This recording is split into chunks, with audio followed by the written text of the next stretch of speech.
here. The first component is linear, right? So we know that the derivative of a linear function is just that function's slope. So g prime is going to be equal to 3 minus whatever the derivative is of this shibbigity bangity boom here. All right, so what I'm going to do is I'm going to rewrite this.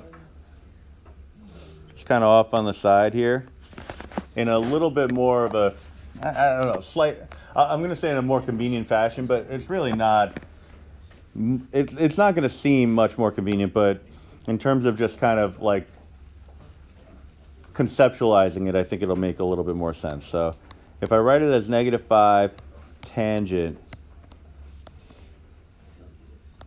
in parentheses, and then I write the negative, geez, I'm just making stuff up, 2x as a quantity raised to the 7th power. All right. So I'm going to have the -5, but then I'm going to evaluate the derivative of tangent of this stuff. All right. So if we're using the shortcut, and I'll do it the long way afterwards, but if I'm using the shortcut, what I'm going to say is that I'm looking for the derivative of the tangent of something. What is the derivative of tangent of something?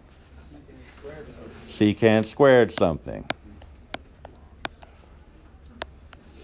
All right.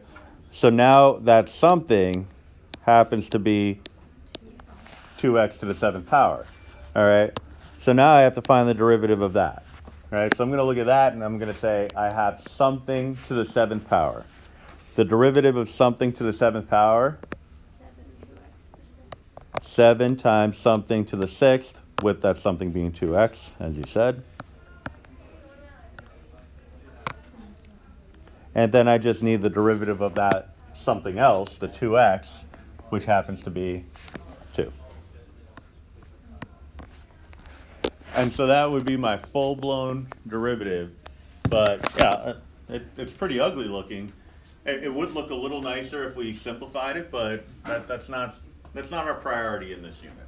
Our priority is just to get the mechanics of differentiation down. All right. So, like I said yesterday, and you know, look at the video full with explanations. 2 minutes and 40.